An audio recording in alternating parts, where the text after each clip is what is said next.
So we've looked at the deltoid, and the deltoid is what, like the start of our chain of muscles that are moving down the arm, because it's originating on the shoulder girdle. Now, there are other muscles that originate on the shoulder girdle, but we've already looked at those, so I'm not going to spend much time on them now. That will be teres major through here, teres minor even infraspinatus, supraspinatus, so 4 muscles on the scapula there.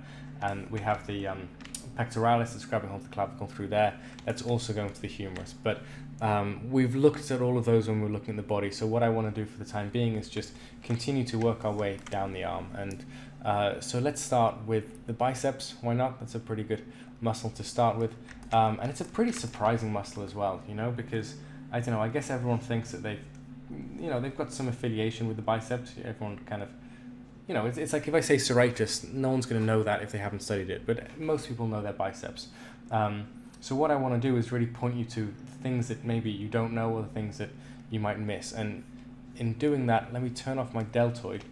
So here we can actually see where the biceps is coming from and where it's going to. So you remember the coracoid process that we looked at briefly when we were making the scapula? That's that beak sticking out there. Biceps is going from there and it's going to the radius. And I should probably actually sculpt this little bump, this little tuberosity that we have on the inside of the radius there, because it's pretty noticeable, and that's where the biceps is grabbing hold of, a point like that. So that's one important thing to notice, because then if you look at the angle of the biceps, boom, down there, it's not the angle of the humerus. So it's not following the main movement of the arm, the main movement that is set up by the arm bone. That's kind of important, right? Because it's a small nuance, but it's an accumulation of these nuances that will help you make things feel organic and feel natural, because your instinct is going to be to make everything on the arm follow that cylinder of the arm, and then you're going to end up with very constructed forms, right? So that's one key thing to look out for.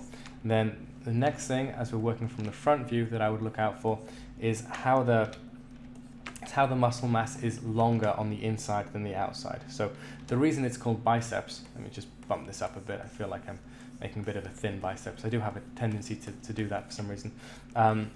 It's made up of 2 heads, right? That's why it's called the biceps. No prizes for guessing how many heads the triceps has.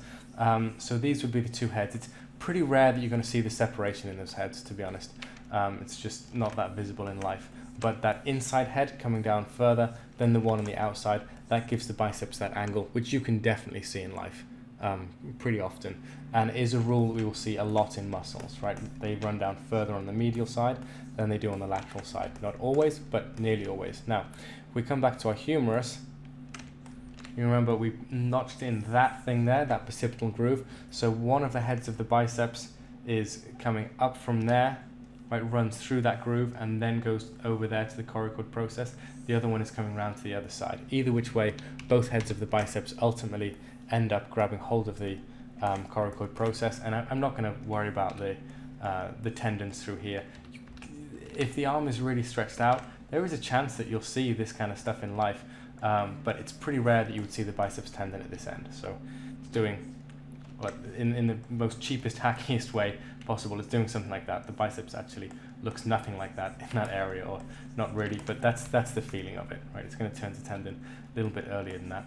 But, well, let's just say we're happy with that, because all of this is going to be covered by the pecs and by the deltoids. Now, from the side view, well, actually, that's pretty much hit on the rhythm there by accident. So let me flatten all of this down. And this is actually going to have to lift this off of the surface. The biceps isn't touching the humerus bone here because we've got the brachialis underneath there. So it's sitting on top of that. Pump that back down to make it originate at the coracoid process. And then the tendon of the biceps, if I was going to do a similarly weak and dodgy sculpt for the tendon, it's going down there to the radius, right? Something like that. This can be kind of confusing for people because what you'll see in an anatomy book is a big tendinous sheet coming that way, wrapping over the flexors. We'll look at that a little bit more when we look at the flexors. That's the bicipital aponeurosis, and it does have an impact in life, but that's not the attachment point of the biceps. This exists to hold the flexor muscles together, whereas this is the actual insertion point of the biceps. So when it pulls that point, up to that point, it bends the arm here. Now what's interesting is if you're a muscle that wants to flex the arm, if you're a muscle that wants to bend the arm in, it makes sense that you should grab hold of the ulnar, because that's what the ulnar is doing, right? That's the ulnar movement. The radius movement is rotation. So why is the biceps grabbing hold of the radius, right? When the sensible thing would be to grab hold of the ulnar. Like the brachialis, which we're going to look at in a minute, that grabs hold of the ulnar. Why is the biceps grabbing hold of this? Because it can also turn the arm, right? It can also supinate the arm. So here, the arm is supinated. Look what happens if I start to rotate this radius around. You see that bump that the biceps is grabbing hold of? You see how that's spinning to the outside through there? So that means the biceps is getting stretched down, right? It's like a piece of string attached to a stick, and you rotate that stick around.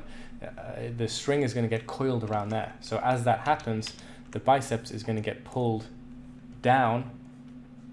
So when you pronate your hand, the biceps gets pulled down through there, and then when you supinate it, the biceps is pulling on that string and pulling it back up.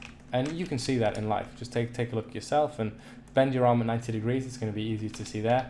And then just rotate your palm up and down. Go from pronation to supination, and you'll see this guy moving up and down. Now, from the side point of view, the rhythm of the biceps is generally like 1, 2, 3 angles through there.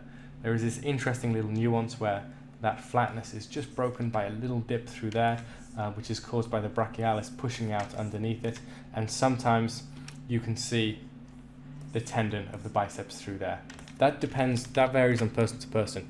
It varies a little bit on the size of the biceps, because of course the bigger the muscle is, the sharper the transition to tendon is going to be. But also some people just have longer biceps tendons, right? So on me, my biceps is fairly long, so that means you can't see my tendon so much. But on some people, their biceps is like there, and that means you can see the longer tendon. So it's just when we look into the body, we see the same thing that we see in the faces, right? You can see in someone's face straight away if they have a long nose, because you're used to looking at noses. When you spend that same amount of time looking at biceps, you'll start to get a similar sort of feeling. So biceps bending the arm, supinating the forearm, can also affect this joint very, very weakly, because it's crossing over that joint. So it is able to affect it, but not in any strong way. If you think about it, it's kind of weird how the biceps is running down the humerus, but doesn't grab hold of the humerus anywhere along the line. From the front view, it's fairly cylindrical mass, but you can find this tapering. See how it's coming down lower on the inside than on the outside, and make sure that you're finding the line that isn't the humerus, right? That's slightly off angle to the humerus. Then from the side view, 1, 2, 3 lines, and that's the biceps.